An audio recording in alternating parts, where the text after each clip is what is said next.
It's Yu-Gi-Oh time! Hello and welcome to another figure review. Today we're gonna have a look at the SH Monsterarts Red Ice Black Dragon.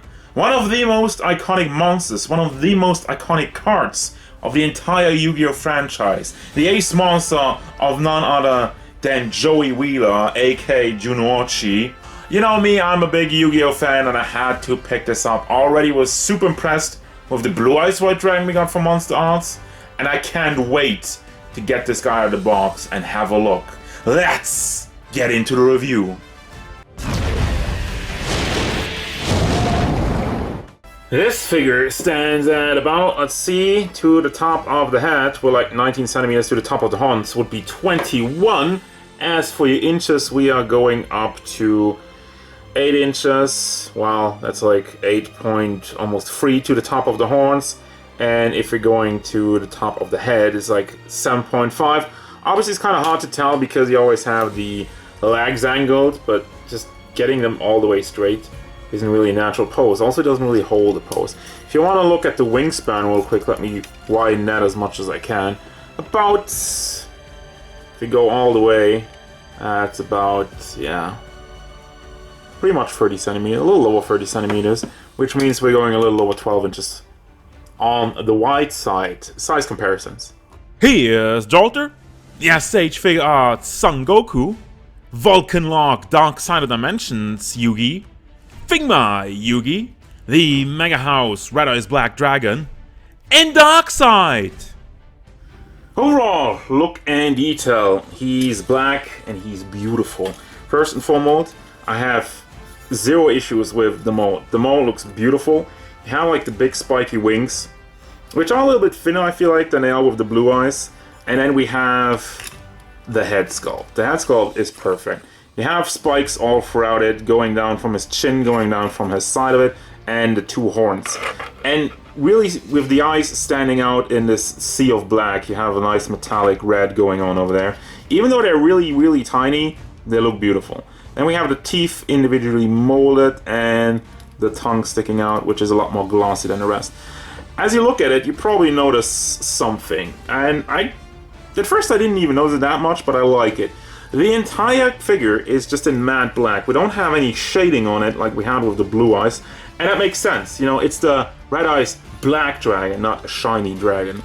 But what they did, however, to make it stand out, you have a little bit of shiny, sparkly metallic on the tips, like on the beak over here, the horns, and with the light hitting it, it gives off like a really cool effect. Of course, if you just have him sitting in a dark place, you're probably just gonna not notice that, but really it especially shines through with the lighting setup and the spikes in the back, throughout the tail. It's really that part which nicely lights up, and then the claws, you have some more going on with that. And yeah, everything is nicely segmented for the articulation, which we'll have a look at in just a second. But I want to go over one part that I do not like. The upper part of the figure is nice. It's fairly sturdy for the most part. I haven't really had any issues.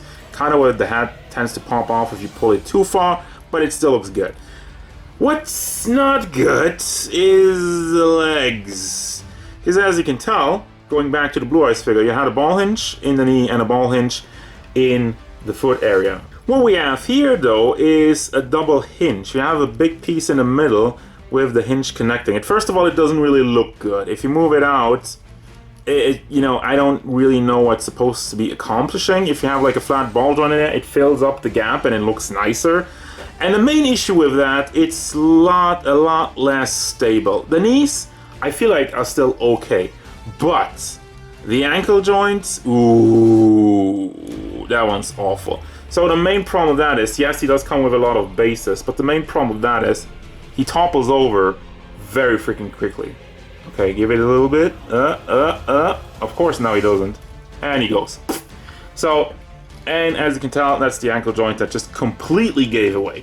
The other issue I have is you do have the claw over here, and it is an articulation point in there, so you can have it to flying poses, move it down and whatnot, so that's cool.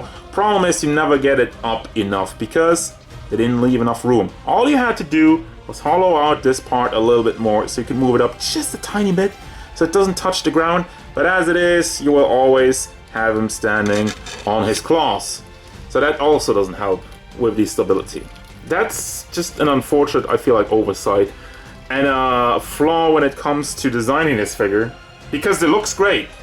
Okay, so while trying to articulate this guy, I found some more issues. Isn't that lovely? First and foremost, head articulation. You have the upper part, which is on the ball, and then the lower half can also be moved up. So you do get some nice range on the mouth, and you also have the tongue, which has a bit of a swivel. Well, not really a swivel. You can move it side to side if you like that. And then the head itself, you can bring that up and down. Since it has two joints, really best to hold on to both sides, because if you just move the upper one, I had this one disconnect a lot. So then it also moves side to side on the head itself, and you can swivel it around pretty much all the way. I don't want to push it too hard, because again, I have stuff disconnecting all over the place now. Now the neck is segmented into a couple of pieces. All of these pieces in the middle are floaty, so you have some rotation there as well, and you can straighten it out quite nicely, and you can move it forward if you combine all these two. Gets a nice little arch in there. And then the base of the neck is on another big ball, so you can rotate that around, and then this happens again. Alright, I'm just gonna move on, and I gotta get to this in a second.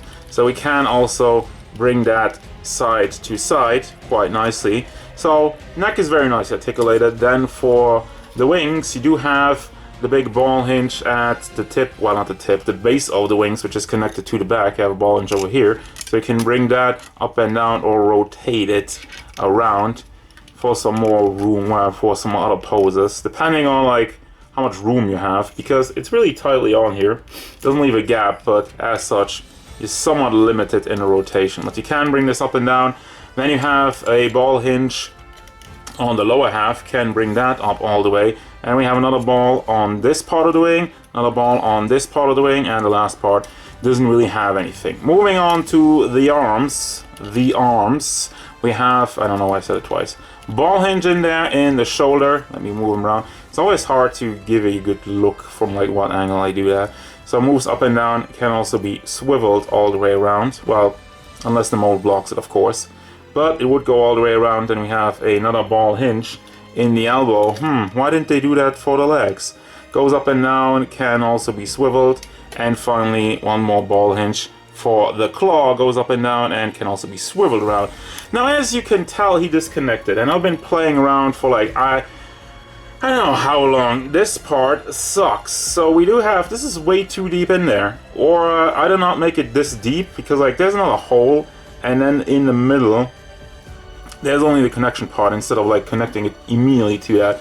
You have a pack, ball pack, which again isn't long enough. So I've been trying around for God knows how long to get this back together, and as soon as I try to show you the articulation, not even touching this part, it disconnects again. And I can't really, I don't know, you have to really hit a specific spot, wiggle it around for it even to reconnect, and even then at the slightest movement it breaks off. I put some super glue around it just to tighten the joint, trying to think this would help a little bit, but it didn't. So what we have over here is a ball which would move around a little bit, since the two pieces over here are floaty, but since the nature of the ball doesn't really work, I'm just going to show you.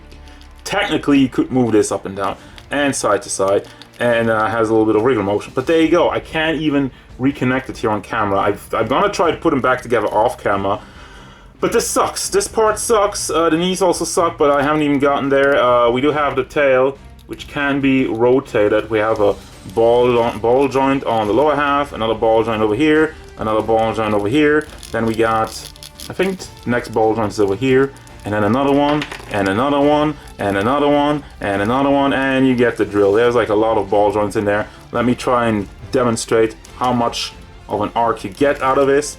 Very nice, very satisfying, really curls up quite far, can bring it up, and can be also obviously rotated on the million ball joints in there. Now for the leg movement, we do have a ball hinge in here, which is great. So we do have that, goes up and down, and can be rotated, no problem. Then we have the double hinge combination in the knee, moves up and down, and on the lower half also has some wiggle motion.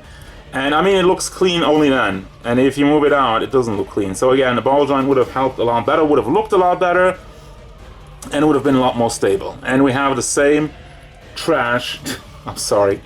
But yeah, we have the same wiggly, waggly stuff on the lower half and a little bit of movement on the foot itself. And then the foot, as I showed, you have the hinge in there for the claw, and you can bring that up, and you can have another hinge for the foot itself, but you don't have enough room to really straighten this stuff out. But yeah, you can put it into some cool flying poses. On to the accessories. For the accessories, you have his energy ball. I don't know the name of it, but you know, it looks cool. I need to calm down. I don't want to be super negative, but yeah. We have the lightning around it. It has like nice see-through plastic with I think some dark paint on there, because it's definitely darker in some spots, especially on the lightning. As you can tell, this is also has a small hole, so you can put it on the base for displaying. Here's the base. So you have one part which cradles around I think more of his chest area, so you can move that around, and you can also swivel it. So at least you have some stability with that, but again, you almost need this. Then you have another arm, mostly for the energy effect, to connect that. And then you have two more of these small clamps to hold on to the wings. They don't really need those because I feel like the wings hold up just fine. But if you want to stabilize them a little bit, but also have like a lot of weird arms hanging on the figure, which I don't really like, you can do that.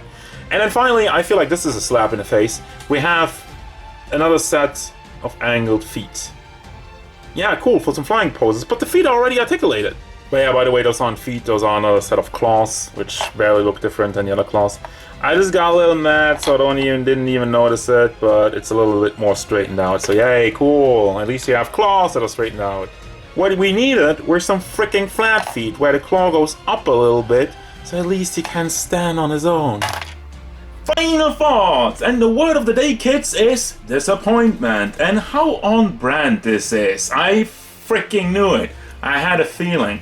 Because if you look at it, Red Eyes is always like the weaker monster. It's not as good as Dark Magician, it's not as good as Blue Eyes. If you play the card game, it doesn't have as much support, and the support isn't really as good as it is for Blue Eyes or Dark Magician. Out of the three boss monsters, the iconic monsters of the show, this one is always the forgotten one. And what a show this figure has delivered in that regard. It's completely lining up with all of those things. It looks amazing, has all the potential in the world.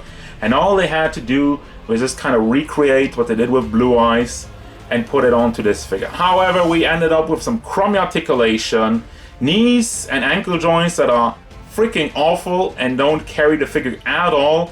And then don't even get me started on the chest joint. I honestly don't even want to move this guy around anymore.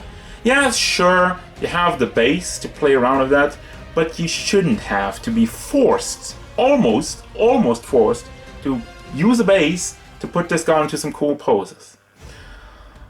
And also considering the price point that this figure will cost you over $100 easily, yeesh, that's just a slap in the face. So, final thoughts, unfortunately I will not recommend this one because even though it looks cool, I wish they would have done a better job when it comes to the engineering, which they just didn't, and this is what we ended up with. So, sorry, but not recommended.